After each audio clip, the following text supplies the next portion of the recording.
सूफी रंग 786 चैनल में आप सभी दोस्तों का हार्दिक स्वागत है। आज की वीडियो में हम आपको एक सच्ची घटना के बारे में बताएंगे, एक सच्चा वाकया बताएंगे कि जब एक इंसान ने एक फकीर के साथ मजाक किया तो उसको कैसे भारी पड़ा और हमें फकीर के साथ क्या नहीं करना चाहिए।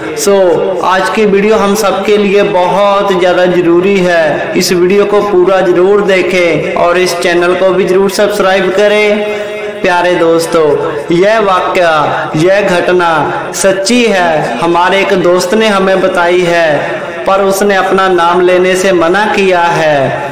उसने यह घटना बताई है कि हमें कभी किसी फकीर के साथ मजाक नहीं करना चाहिए, क्योंकि फकीर रबरू होते हैं, वे अल्लाह ताला के प्यारे होते हैं। वे अपनी मौज में आकर क्या कर जाएं, किसी को कुछ पता नहीं होता। इसीलिए फकीर की मौज को कभी छेड़ना नहीं चाहिए, दूर ही रहना चाहिए।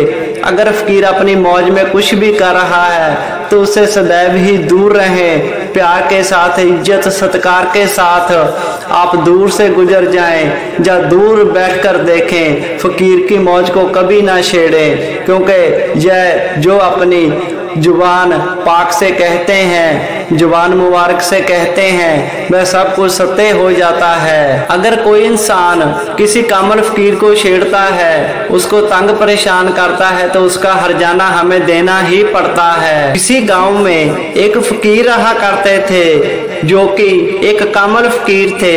एक दिन वह अपने दरबार के आगे, अपने डेरे के आगे, उन्होंने कुछ मिर्चें बीजी हुई थी। वह उनमें से घास को निकाल रहे थे। वे एक क्यारी में बैठे हुए मिर्च के बूटे के आसपास जो घास उगी थी उसको एक रंबी से निकाल रहे थे। लोग उनके पास से गुजर रहे थे, किसी ने उस फकीर को नहीं बुलाया। सब अपने रास्ते जा रहे थे और वहां से हर रोज एक सरकारी अफसर गुजरा करता था, जो हर रोज उस फकीर के पास से गुजरा करता था और उस फकीर को देखा करता था। उस दिन वह अफसर फिर फकीर के पास से गुजरने लगा तो उसका ध्यान उस फकीर की ओर चला गया। उसने देखा कि यह फकीर रंबे के साथ क्यारी में से घास को निकाल रहा है। तो उस आदमी ने वहां पर रुककर उस फकीर से कहा कि ऐ बाबा, क्या कर रहा है? पर उस आदमी के सवाल का उस फकीर ने कोई जवाब नहीं दिया। फिर उस आदमी ने पूछा कि ऐ बाबा, क्या कर रहा है? उस फकीर ने फिर कुछ जवाब नहीं दिया। जब तीसरी बार उस आदमी ने कहा कि ऐ बाबा, मैं तुझसे पूछ रहा हूँ, मेरी बात का जवाब क्यों नहीं दे रहा?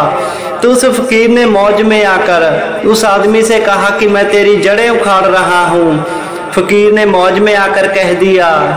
उस आदमी के 2 बच्चे थे। वह सरकारी नौकरी पर बहुत बड़ा अफसर लगा हुआ था। अल्लाह ताला का ऐसा करम हुआ, उस फकीर की ऐसी बद्दुआ लगी कि उसकी नौकरी में उसके ऊपर कुछ ऐसा केस पड़ा कि उसकी नौकरी भी चले गई। थोड़ा समय और गुजरा, उसकी घरवाली ने उससे तलाक ले लिया और बच्चे उसके साथ चले गए। धीरे धीरे वह आदमी पागल हो गया और आवारा की तरह वह गलियों में घूमने लगा।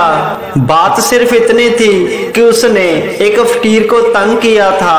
अल्लाह ताला के साथ उसकी जो लिव जुड़ी हुई थी उसको तोड़ दिया था। क्या पता फकीर की क्या मौज थी। वह अल्लाह ताला से बातें कर रहा था। क्या वह अपनी मौज में आकर किसी का भला कर रहा था, किसी को किसी दुख तकलीफ परेशानी से बचा रहा था?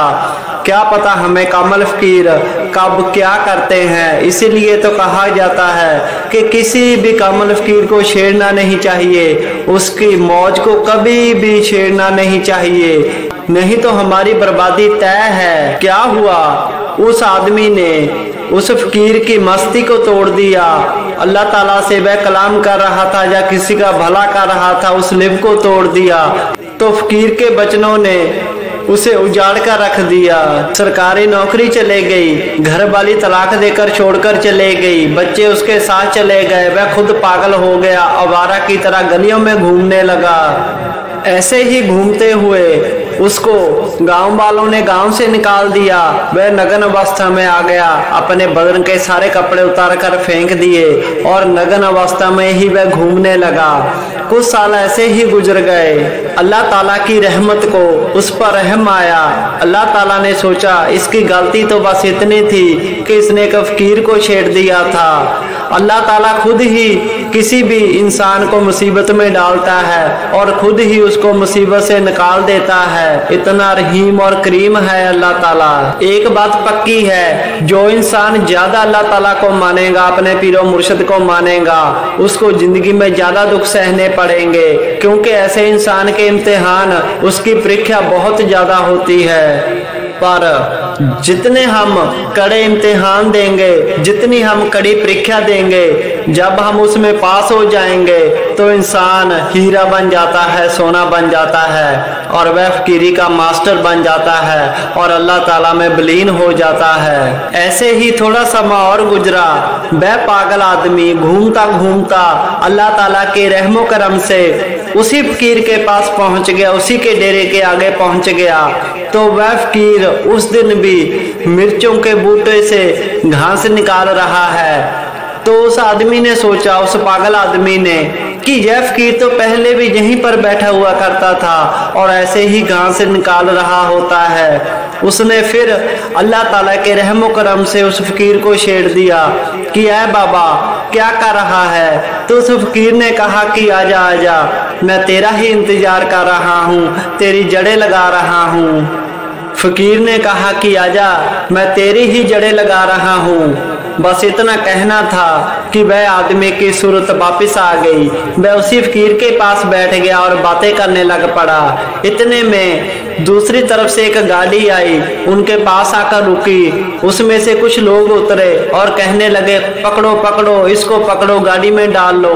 तो वह आदमी घबरा कर कहने लगा, मुझे क्यों पकड़ रहे हो, मैंने क्या किया है, मैं तुम्हारे साथ नहीं जाऊंगा। उस गाड़ी से एक लड़का उतरा और उसने कहा कि पापा आपने मुझे पहचाना नहीं, मैं आपका बेटा हूँ, आपका बड़ा बेटा हूँ। वह कहने लगा, पापा हमने आपको बहुत ढूंढा, हर जगह ढूंढा पर आप हमें नहीं मिले। आज भी हम आपको ढूंढने ही निकले थे कि अचानक हमारी निगाह पर पड़ गई और हम आपके पास आ गए। चलो हमारे साथ घर चलें। वह अपने बाप को लेकर अपने घर गए। उसने अपने बाप को नहलाया धुलाया, उसके बाल कटाए और उसको नए कपड़े पहनाए। तो पहले जैसा था वैसा ही कर दिया। उसका छोटा बेटा वकील बन चुका था। उसने अपने डैडी का केस दोबारा रीओपन किया, उसके केस को लड़ा और जीता और फिर उस आदमी को अपनी पहले की नौकरी सर्विस मिल गई और वह फिर से बड़ा अफसर लग गया। उसकी घर वाली भी वापस आ गई।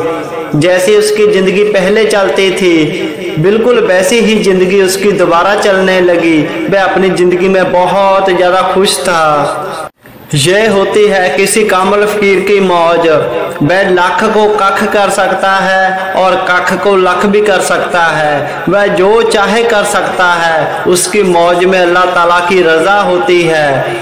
वह राजे को भिखारी और भिखारी को राजा बना सकते हैं। अगर फकीर आपको कहीं मिले, कामल फकीर, अगर वह अपनी मौज में है तो उसकी मौज को कभी ना छेड़े। बस वह जो कहते हैं, जैसा कहते हैं, सत्य वचन कहकर वहां से निकल जाएं। कभी फकीर को कभी भी छेड़ना नहीं चाहिए, मंदे बोल नहीं बोलने चाहिए। अल्लाह ताला की रजा का कोई पता नहीं कब वह क्या कर दे।